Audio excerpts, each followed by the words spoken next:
नमस्ते viewers, handy Hindi में अर्चना आपका स्वागत करते हैं। एडजेक्टिव भाग 4 में। जैसे कि आपको पता है, एडजेक्टिव यानी कि विशेषण क्या होता है। संज्ञा या सर्वनाम की विशेषता बताने वाला जो शब्द होता है उसे विशेषण के नाम से जानते हैं। विशेष्य किसे कहते हैं? जो शब्द विशेषण की विशेषता बताता है उसे विशेष्य के नाम से जानते हैं। और हमने भाग पहले में विशेषण और विशेष्य सीखा था। विशेषण किसे कहते हैं और विशेष्य किसे कहते हैं यह सीखा था। दूसरे भाग में हमने विशेषण के 4 भेद, जो कि पहला भेद है उसका गुणवाचक, दूसरा है संख्यावाचक, तीसरा है परिमाणवाचक और चौथा है सार्वनामिक विशेषण।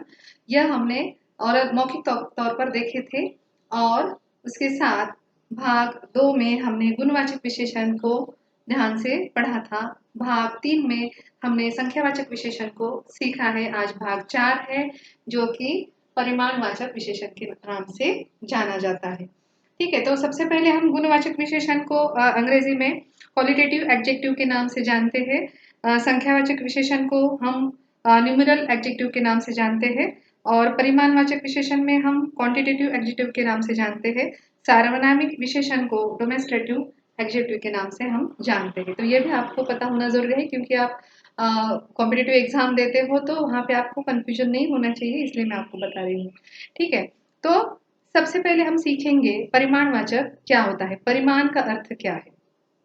परिमाण का अर्थ होता है मात्रा, गिनना, सामान। कोई भी सामान है वह उसकी हम जो मात्रा होती है या गिनती होती है उसको हम परिमाण के नाम से जानते हैं। माप तौल जिसमें हो जाता है उसको हम परिमाण के नाम से जानते हैं।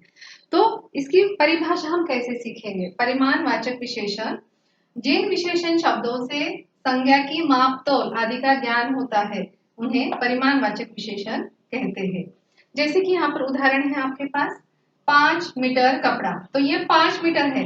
हाँ, यहाँ पे क्या हो रहा है? परिमाण दिखा रहा है। किसका? कपड़े का। कपड़ा कितना है? 5 मीटर है। यह यहाँ पे परिमाण मात्रा दिखाई दे रही है। इसमें 10 लीटर दूध, इसमें भी 10 लीटर जो है वह लिक्विडेटर है, लेकिन उसकी भी गिनती हो रही है, यह भी हमको दिखाई दे रहा है। और थोड़ा सा जल, यह तो फिक्स नहीं है। यह पता नहीं है वो कितनी है, उसकी मात्रा कितनी है पता नहीं। जैसे हमने संख्यावाचक विशेषण में सीखा था, संख्यावाचक विशेषण की जो परिभाषा है, जो विशेषण संज्ञा या सर्वनाम की निश्चित संख्या का बोध कराए उसे हम संख्यावाचक विशेषण कहते हैं। और उसमें उसके 2 उपभेद थे। कौन सा था? निश्चित संख्यावाचक विशेषण और अनिश्चित संख्यावाचक विशेषण। निश्चित क्यों था? जो निश्चित था, जो कि विशेषण शब्दों के या संज्ञा सर्वनाम शब्दों की निश्चित संख्या का बोध कराए, इसलिए वह निश्चित था। और अनिश्चित, जो उनकी निश्चित संख्या का बोध ना कराए, वह अनिश्चित था। वैसे ही वैसे ही होता है परिमाणवाचक विशेषण के भी 2 भेद होते हैं। वह कौन से है 2 भेद? पहला है उसका निश्चित परिमाणवाचक विशेषण और दूसरा है अनिश्चित परिमाणवाचक विशेषण। फर्क सिर्फ इतना ही है। इसमें फर्क कितना है? जो हम संख्यावाचक विशेषण में उसमें संख्या थी और परिमाण में मात्रा है। इतना ही आपको याद रखना है। ठीक है, तो यह हो गए। उसके हम उदाहरण देखेंगे। अभी परिमाणवाचक विशेषण के जो 2 उपभेद है उसके बारे में हम जानकारी लेंगे।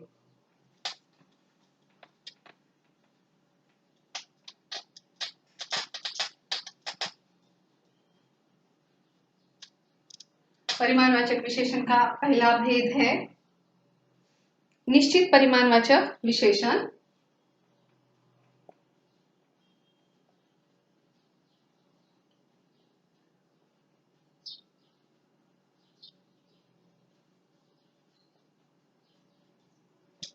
निश्चित परिमाणवाचक विशेषण का अर्थ क्या होता है? जैसे शब्द जिसमें जिन विशेषण शब्दों की संज्ञा में माप तोल आदि जो है वह निश्चित है, उसको हम निश्चित परिमाणवाचक विशेषण के नाम से जानते हैं। तो उसका हम उदाहरण देखेंगे। जैसे कि 2 किलो आम लाओ। यहाँ पर उदाहरण है 2 किलो आम लाओ। निश्चित परिमाणवाचक विशेषण है। इसमें निश्चित मात्रा बताई जा रही है, जितनी जो कि हमको लानी है वह मात्रा यहाँ पर बताई जा रही है। कितने आम लाने हैं हमको बाहर से? कितने आम लाने को कहा गया है? 2 किलो। हाँ, ये वेट है, उसकी मात्रा कितनी है? 2 किलो की मात्रा। यहाँ पर निश्चित आपको पता है। यहाँ पे ऐसा कहा गया है क्या कि कुछ आम लाओ? नहीं, या फिर बहुत आम लाओ ऐसे कहा गया है, नहीं। यहाँ पर उन्होंने सही मात्रा दी है, 2 किलो आम लाओ। आपको कौन से भी आम लाने हैं, उसमें 2 किलो आम लाओ। तो इसमें जो यह 2 किलो जो है, यह शब्द जो है वह 2 किलो किसका, परिमाण वाचक विशेषण का, निश्चित परिमाण वाचक विशेषण का उदाहरण है। ठीक है, और हम उसके ऊपर और एक उदाहरण देखेंगे। जैसे कि उसका घर 50 मील दूर है, उसका घर 50 मील दूर है। अभी मुझे बताइए इसमें कौन सा शब्द है, विशेषण शब्द, जिससे आपको पता चल रहा है कि उसमें परिमाण की मात्रा या फिर मात्रा समझ में आ रही है। 50 मील है ना, ये 50 मील से आपको पता चल रहा है कि इसमें कुछ गिनती हो रही है, कोई तो माप तोल हो रहा है। तो ये माप तोल होना या फिर गिनती होना, निश्चित मात्रा का पता होना, यह किस में आ जाते हैं, निश्चित परिमाणवाचक विशेषण में आ रहे हैं। तो यह उदाहरण हमको और देखने हैं। जैसे कि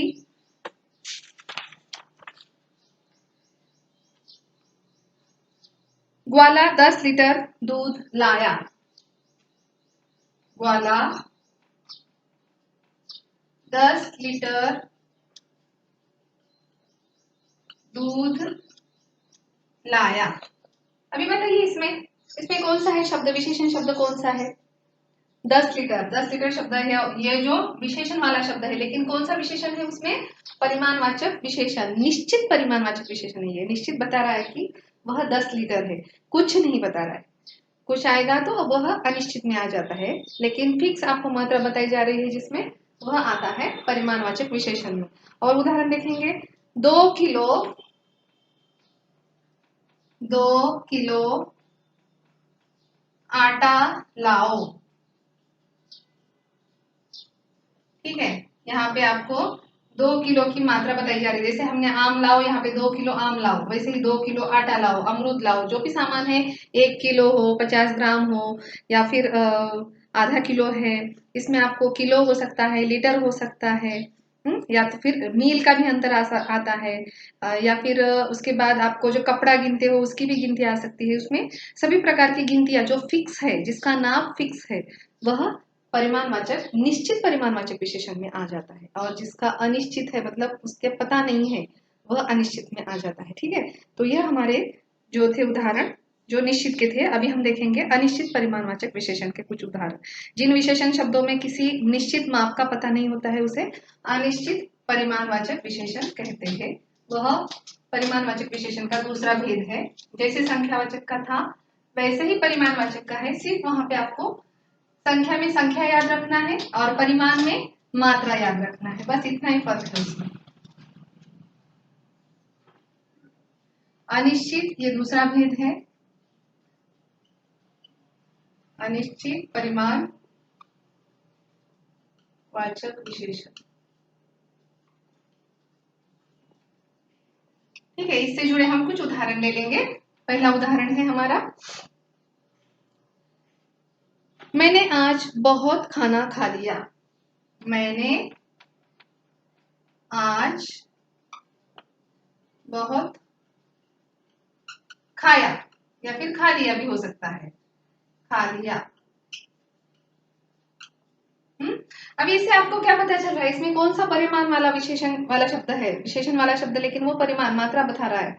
वो कौन सा है, मैंने कौन आता है इसमें, करता है, वो खुद है। आज बहुत खा लिया, यहाँ पे खाने का काम हो रहा है, और लेकिन क्या खाया है उसने, कुछ तो खाया है, लेकिन कितना खाया है, मात्रा कितनी है उसकी, बहुत। यह जो बहुत बहुत शब्द है, वह अनिश्चित परिमाणवाचक विशेषण का उदाहरण है। यह फिक्स नहीं है, कितना खाया उसने, 1 चपाती खाई है, 2 चपाती खाई है, राइस खाया है, ये पता नहीं। बहुत खाया है, उसकी मात्रा उसको पता नहीं है। ठीक है, आज दूध वाले ने थोड़ा सा दूध दिया। आज दूध वाले ने थोड़ा सा दूध दिया। ठीक है, अभी यह दूध वाला है, यह एक व्यक्ति है, उसने देने का काम किया है, लेकिन क्या देने का काम किया है, दूध देने का काम किया है। कितना दिया है, मात्रा कितनी है, थोड़ी सी है, वह फिक्स नहीं है, 1 लीटर, 2 लीटर, 5 लीटर, वो नहीं है, थोड़ा दिया है। यहाँ पर आपको सिर्फ पता नहीं है कि वो कितना दिया है, अनिश्चित है, वह गिनती नहीं हो रही है उसकी, इसलिए उसको अनिश्चित कहा जाता है। यह उसका उदाहरण और एक है। और हम उससे जुड़े देखेंगे, मुझे घर में बहुत अनाज चाहिए।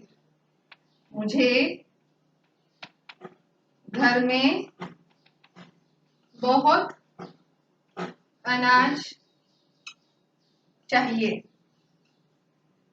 यहाँ पे कोई ऐसी व्यक्ति है जिसको घर में बहुत सारा अनाज की जरूरत है, लेकिन वह मात्रा पता नहीं है वो कितनी चाहिए उसको, 1 क्विंटल चाहिए, 2 क्विंटल चाहिए, 1 टन चाहिए, 2 टन चाहिए, ये पता नहीं है।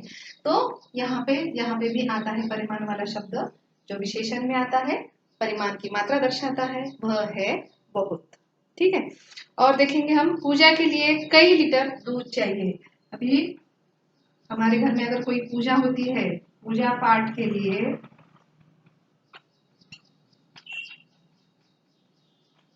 कई लीटर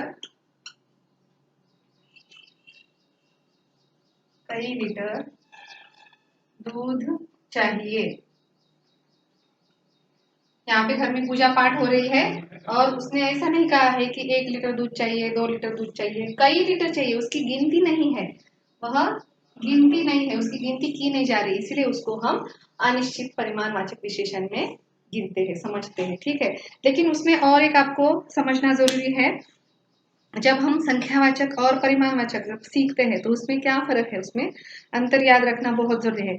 जैसे संख्यावाचक विशेषण ऐसी वस्तुओं के लिए प्रयुक्त होते हैं जो गणनीय हो, जिनकी गिनती की जाती है, जैसे कि लोग, बच्चे, पेड़, कुर्सियां, खिलौने, इनको गिना जाता है। और परिमाणवाचक विशेषण में क्या हो जाता है, उन वस्तुओं के लिए प्रयुक्त होते हैं जो कि अगणनीय है, जिसकी गिनती कम होती है, जैसे कि दूध, दाल, गेहूं, तेल, पानी, यह शब्द है, यह उनको अगणनीय में या फिर परिमाणवाचक में उसको गिना जाता है। ठीक है। तो यह हमारा भाग 4 था, परिमाणवाचक विशेषण। आपको कैसा लगा है, यह मुझे मेरे हैंडी हिंदी को आपने कमेंट्स कर बताना है। और अगर आपको चैनल अच्छा लग रहा है तो इसको लाइक, शेयर और सब्सक्राइब करना नहीं भूलना है। कल फिर मिलेंगे भाग 5 में। परिमाणवाचक विशेषण ये 4 हो गया है। भाग 5 में हम सीखने वाले हैं सार्वनामिक या संकेतवाचक विशेषण। ठीक है। फिर मिलते हैं। धन्यवाद।